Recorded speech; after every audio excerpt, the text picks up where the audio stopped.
Salt in His Shoes, Michael Jordan in Pursuit of a Dream, by Deloris Jordan with Roslyn M. Jordan, illustrated by Kadir Nelson.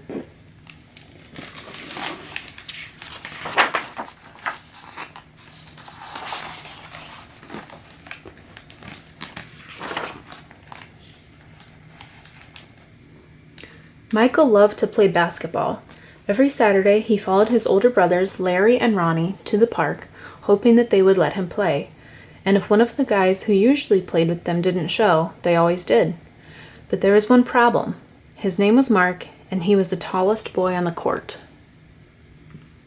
"What's the matter, Mikey? Too short?" Mark flapped his arm in Michael's face.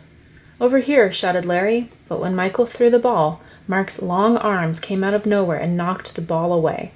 It flew into the hands of a player on Mark's team.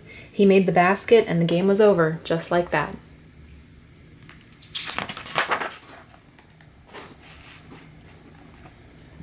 "I'm really sorry, guys. If I were taller, that wouldn't have happened." All the way home, Michael apologized, even though no one was mad at him. His oldest brother, Ronnie, tried to cheer him up. "Look, little brother, you played good today. Don't worry, we'll win the next time."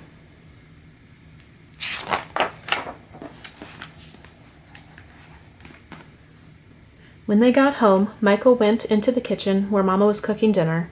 He was still disappointed, and she could tell. "You guys lost again today, huh?" Michael nodded. He sat quietly for a minute. Then he said, "Mama, how can I grow taller?" Now, Mama knew the answer to a lot of questions, but this was a tough one. She thought for a moment as she sprinkled salt and pepper on the chicken she was making for dinner. Then she smiled, looked at Michael, and said, "Salt." "Salt?" Michael looked at his mama. "Salt in your shoes. We'll put salt in your shoes and say a prayer every night. Before you know it, you'll be taller," she replied.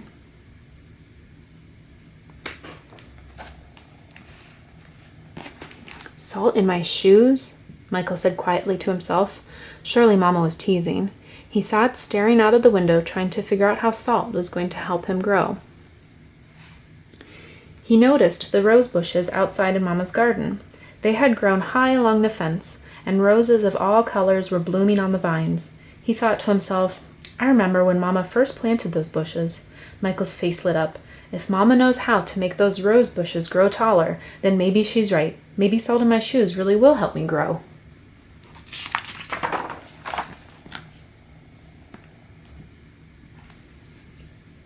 Growing more excited, Michael twirled around and started asking lots of questions. "Mama, how long will it take? And how tall do you think I'll get?" Smiling, Mama sat down next to him and explained, "In order for this to work, the most important things you have to do are be patient and listen to what I tell you and say your prayers every night." Listening carefully, Michael shook his head. "Okay, Mama, I'll be patient. But what does saying my prayers have to do with it?" "Everything," Mama replied, and hugged him. "Now go wash up and tell your brothers and sisters to get ready for dinner." Michael dashed out of the kitchen, almost knocking over his father, who was walking in. "What's he up to now?" asked Daddy. "Oh, the usual," laughed Mama, "chasing a dream."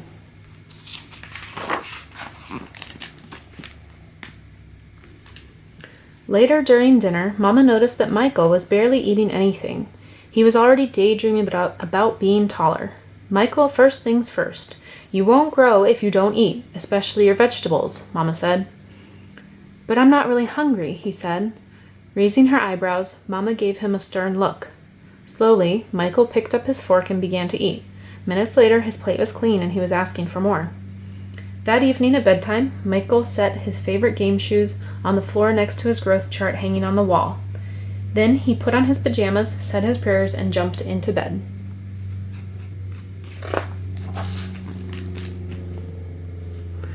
When Mama came in, Michael was fast asleep. By the look on his face, she could tell he was already playing basketball in his dreams. Standing by his bed, Mama sprinkled salt in his shoes. Then she prayed quietly over him, as she did all her children.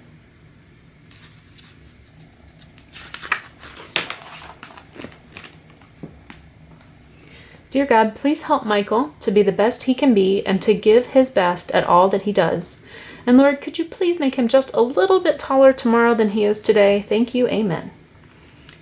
After that night, Michael wore his favorite game shoes everywhere he went, even to church, and he stopped going to the park with his brothers on Saturdays. Instead, he stayed home and practiced. He wanted to grow a few more inches before he went back to the park.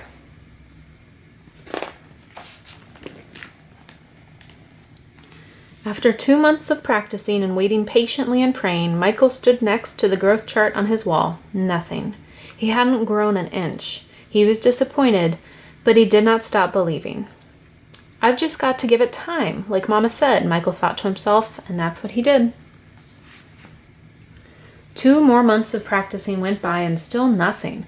Now Michael was becoming a little sad. Not only had he not grown 1 inch, but he also missed playing basketball with Larry and Ronnie. About the only thing he didn't miss was being picked on by Mark. When the next Saturday came, his brothers tried to get Michael to go with them to the park, but he wouldn't budge. Mama had begun to worry. When she saw Michael sitting alone on the steps, she said to Daddy, "Maybe you should go out and talk to him."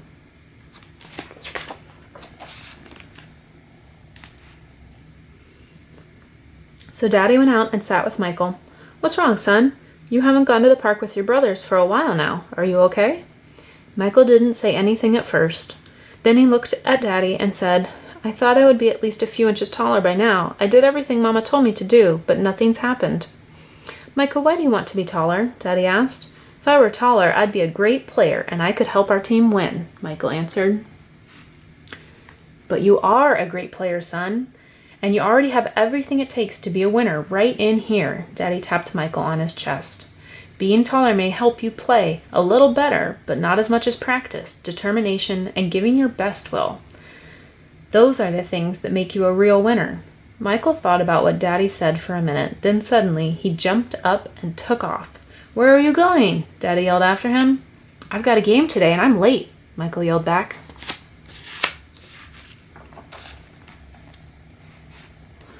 When Michael reached the park, the game had started.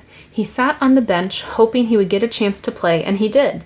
The game was almost over, and the score was tied when John, one of the guys on Michael's team, fell and hurt himself. Here was Michael's chance. Michael joined his team in the huddle as they gathered on the sideline for a timeout. "Okay, the game is tied. All we need is 1 point. Who wants to take the shot?" Ronnie asked. He looked in Michael's direction. Feeling more confident than ever, Michael said, "I'll do it." When the whistle blew and the game began again, Mark began to pick on Michael as usual. "Still trying to play with the big boys, huh?" Mark taunted. But Michael paid him no attention. Taller or not, he had been practicing, and today he was determined to win. Larry threw the ball inbounds to Michael. Michael caught it, bounced it for a moment, and then took off running. He approached Mark. Michael shifted to his right. Mark followed, but while he was still shifting, Michael spun to his left. He stepped behind Mark and shot. The ball arced far above his opponent's hands and fell silently through the hoop. 2 points. The game was over. Michael's team had won. It was just as Michael had dreamed when he realized what he had done. Michael took off running and didn't stop until he reached home. Bursting through the door, he shouted, "I did it, Daddy, I did it. I shot right over the tall guy's head and we won the game." Running in behind him, Ronnie and Larry joined the celebration. "That's right, little brother, you did it. You won the game for us." Michael remembered the look that Ronnie gave him during the last time out of the game and said, "No, we won the game, but I was the star." They all laughed. After that day, Mama stopped putting salt in Michael's shoes, but Michael did not stop being patient and working hard and praying. So that must be what made Michael grow to be 6 foot 6 inch tall basketball superstar.